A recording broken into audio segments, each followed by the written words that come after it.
Welcome to the Whitwam Wealth Real Estate Podcast. Today's episode is New Construction Incentives for Investors. Welcome to the Whitwam Wealth Real Estate Podcast with Scott Whitwam, your blueprint to financial abundance. Settle in as we explore the mindset and methods for wealth building through real estate.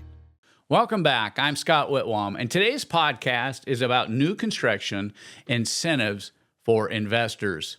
Today, we'll explore a relatively hot topic in the consumer real estate market, but I want to do it from an investor's perspective.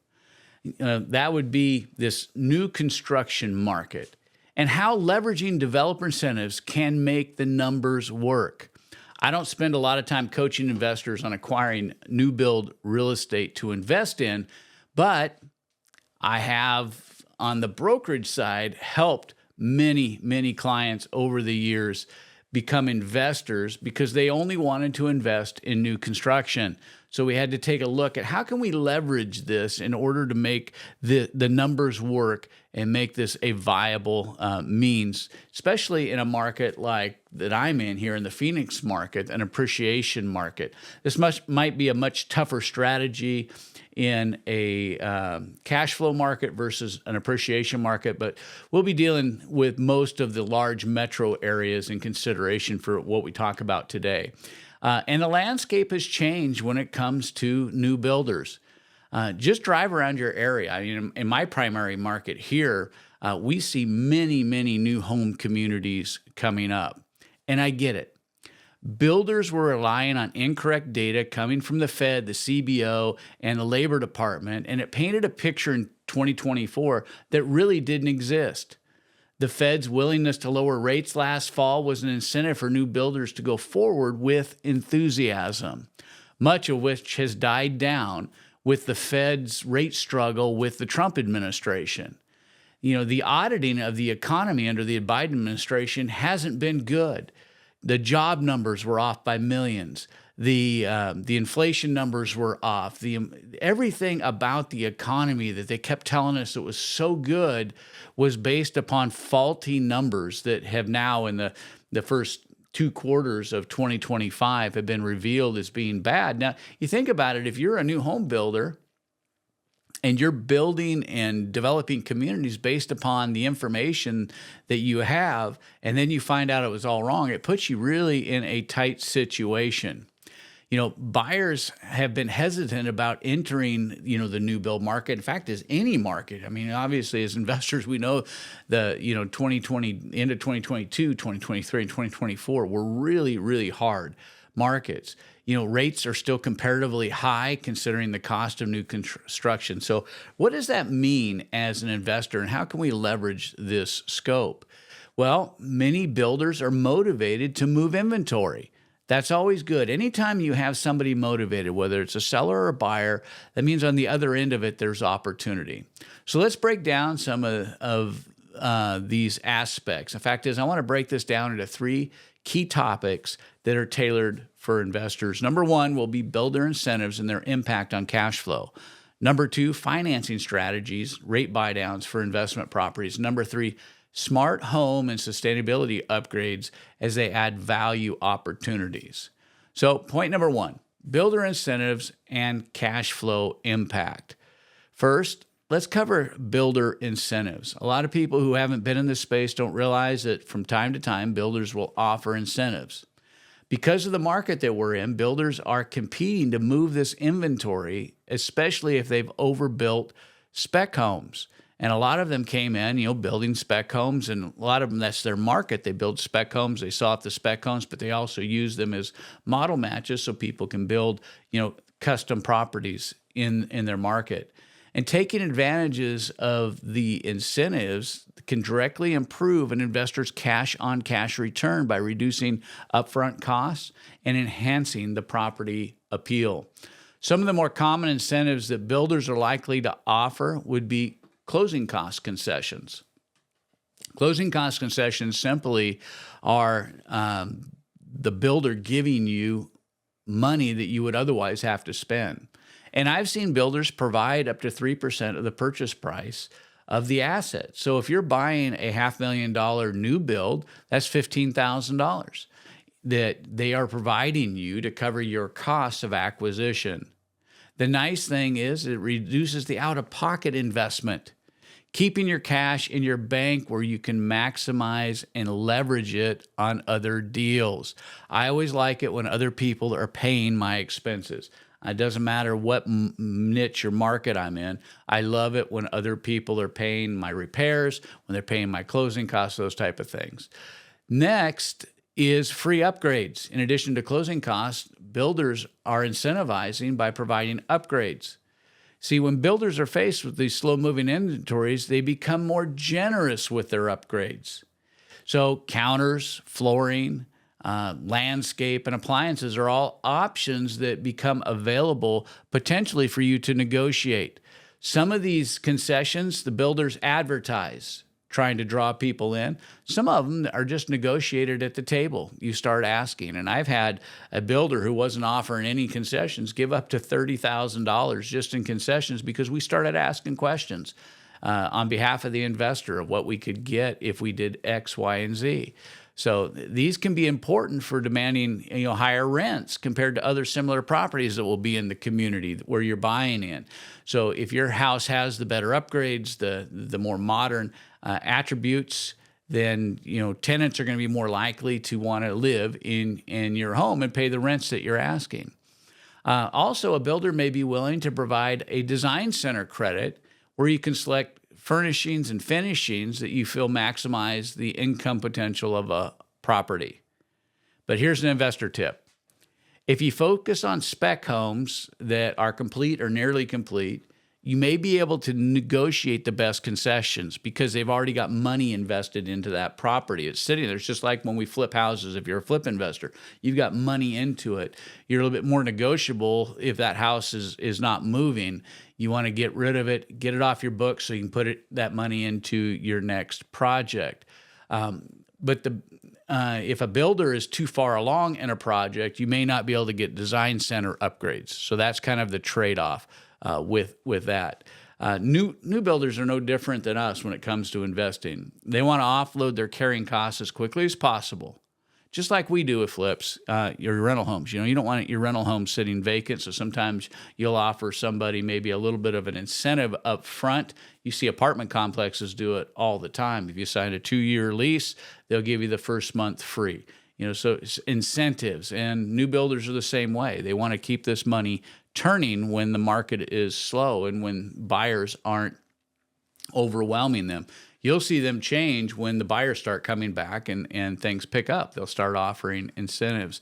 Sometimes you can stack these incentives, which will bring immediate equity and lower acquisition costs for you. But often you have to act fast because incentives are offered because they're struggling to sell stuff, but they have a great sales day and they move a bunch of properties in one day. The builder concessions may vanish overnight. And so if they're offering it to you, you may not have a week to sit on it and wait to make the decision. You need to be ready to pull the trigger because the incentives could go away pretty quickly. Here, point number 2. Let's talk about financing and rate buy downs. There are a couple ways to acquire these assets, just like the other stuff that we purchase. You can use your own money or you can use other people's money. And I love using other people's money. So I'm going to focus on OPM. But if you're paying cash, you may be able to turn the incentives being offered into just pure discounts on your acquisition if you're a cash buyer. But first, we should briefly, discuss mortgage rate buy downs because this has become really big over the last couple years on the resale side, but it's also in the new build side of things.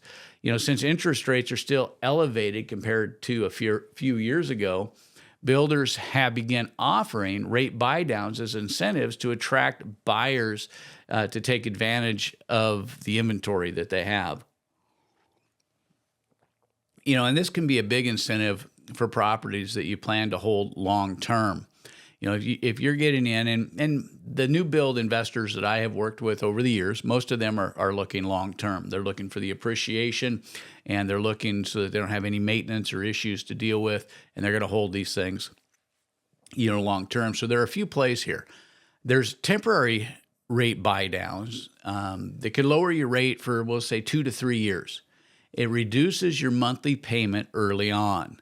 This can be a bridge to a future mortgage rate cut that still seems on the horizon. So you're taking the discounted rate now, knowing that it only is going to last for a short period of time, and then you're going to begin shopping that mortgage as rates begin to drop. And when the market rate gets even to or even below, and the reason I say even to, because at some point you're going to want to lock in that savings. And so it's nice when it gets below, but if you have any concerns, if the market starts to change and it looks like rates may be going back up, you're going to want to lock in when you get even to or below your buy down rate to transition into permanent lower financing. I've done this on a commercial property with a huge win. Was able to take advantage of the buy down rate and then refinance it when rates begin to drop. The other option is a permanent buy down. Instead of a temporary one, you go right out of the gate and you do 15, 20, or 30-year permanent buy down. You may give up a little bit on the front end to get this. So you may have to give up some other concessions. The buy down might not be as great as it is with a short-term one. You give up a little on the front end generally. Don't always have to, but generally you do. And the rate may not be as great as the temporary buy down. But if you think rates may be heading up in the near future, this is a safe haven. You get below market rate, and it locks you in case rates do go back up. The buy downs work because the builder is paying the loan points to secure the below market rate for the loans. They're actually paying their lender points up front to reduce their interest rate. And this can be either on a short-term or long-term buy down, but it can boost your net operating income right from day one. For example, if market rates are at 7% and the builder, through their lender, they offers 5.5% on it, so it's a 1.5 below market, and they do that for the first or even for the full term of the loan. On a $400,000 loan, you could save $500 to $700 a month. And that's where you can develop some real good cash flow on your rentals, and that money can be redirected to upgrades or whatever it is that you want to do, or additional acquisitions if you're leveraging more than one of these properties at a time. There is a drawback that you may encounter. These deals often require you to use the builder's preferred lender. So if you have a preferred lender, somebody you've worked with before, somebody you're very confident in, it may not be possible to use them. It may not be a deal breaker, but you need to run the numbers, and you need to run it by your lender and see what they have that they could do to potentially match what the builder is offering. I've actually had lenders that when you take the builder's money to them, they get very close, but their overall costs are less, and the numbers pen out that it's better to use non-builder money, but you use it as leverage in negotiating in the deal. So there's some options here that you can look at, but you want to compare their terms to your own lender. Especially if you're doing a portfolio loan or a debt service cover ratio option on the property, you want to look at all of those things. Builders are looking for smooth closings, so they'll often throw in these extra perks if you use their financing because they're confident in their lender. They're pretty sure their lender will get the job done. All right, point number 3, smart home and sustainability upgrades. Now, personally, this is not my secret sauce to investing. I'm not a green energy, sustainability. We do some automation in homes, but we don't focus a lot on that because it's just not our niche in our marketplace. However, I have investors who do. And they've leveraged this and they sell this. It's part of their secret sauce because not everybody out there is doing it. So, you can leverage this, but I think it's worthy of discussing. So that's why I want to talk about it.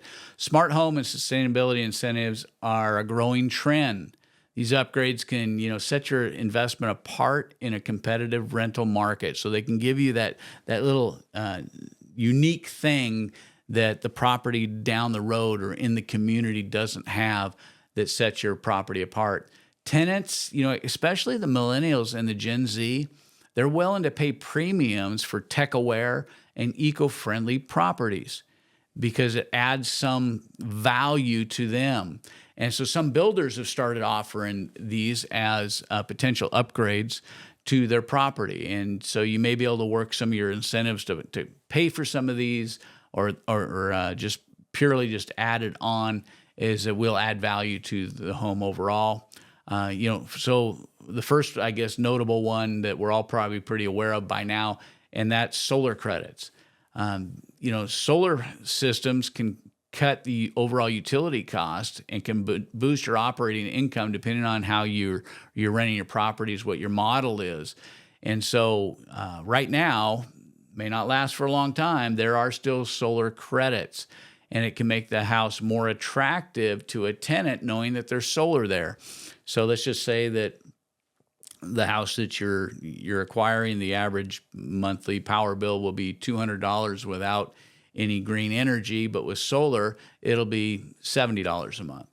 So a tenant looks at that as $130 savings. You may be able to build that on the back end by increasing your rents because of this great feature that you're offering your tenants. Be aware that some of the federal incentives, though, are going away in the solar space, and I expect to see most of those gone within the next couple years, at least in the current environment we're in.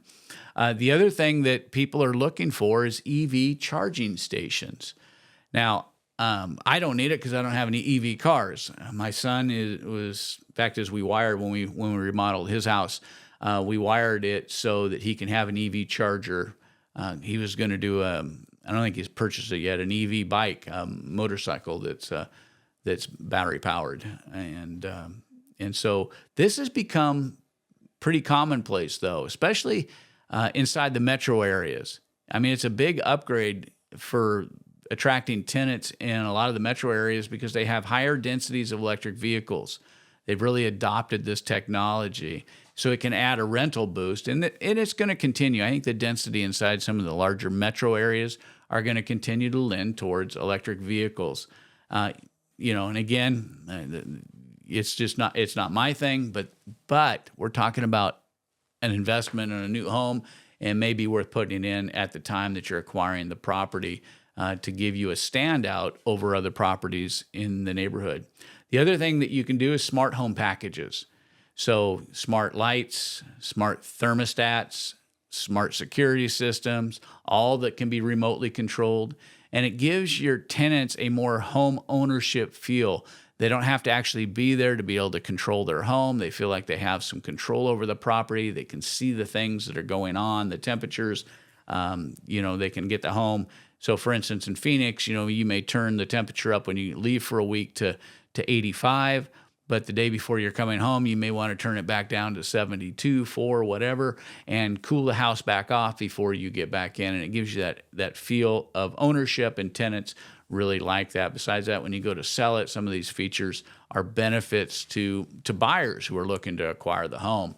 It gives you the ability also to monitor tenant activity for property management purposes. I'm not talking about spying on your tenants, but I'm talking about being able to see energy uses and those kind of things.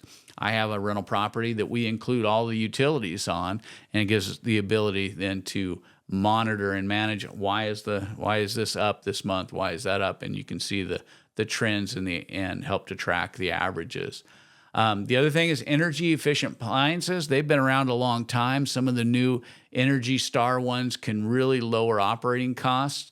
They got green certifications, which then you can advertise and sell as being a green home. It can unlock some tax credits that are they're still available as we go into quarter 4 of 2025. There's still some current tax credits available. And a lot of times there's special financing. So if you're not building it into the purchase of the new build and you're not getting an incentive, but there may be some special financings for some of these green certified appliances and such. So they're definitely worth looking into. So these upgrades, they're not just bells and whistles, they're actually value add opportunities for you. A smart home can command 5 to 10% higher rents, and energy efficient features reduce turnover by appealing to long-term tenants. So you think about that. If somebody feels that their energy costs are lower, they may be willing to pay you a little bit more and stay in the home because they don't think they'll find something better in the marketplace. Additionally, green certifications have the potential of increasing the resale value for sustainably focused buyers. And that may be something that you want to focus on for down the line. So let's wrap this up. As we enter quarter 4 of 2025, there are still builders offering incentives that may not be even advertised, but as a savvy investor, you may be able to leverage. Things like closing costs, cover upgrades, rate buy downs, smart and green tech, that all add to long-term value. That's all I have for this episode. I want to thank you for joining me on this episode of the Whitwam Wealth Real Estate Podcast. Check out our previous episodes and related real estate investing topics.